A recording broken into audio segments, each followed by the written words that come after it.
F'sentenza li fiha ċaħdet it-talbiet tal-Aqda Repubblika, il-qorti ddikjarat li l-leakage ta' inkjesta li għaddiet għand il-President Onorarju tal-Aqda Repubblika u qalet li dan il-fatti tappan serjament l-integrità tal-inkjesta.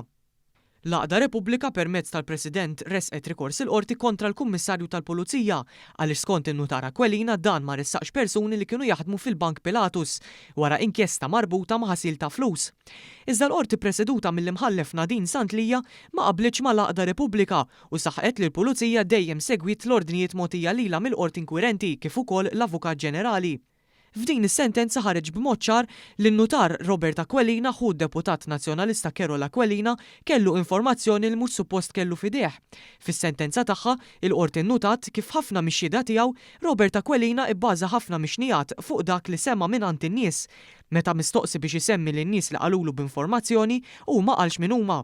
Ġie nnutat kif kien hemm leaks mill-inkjesta dwar Pilatus Bank, tant li kien hemm testi oriġinali li ġew leaked.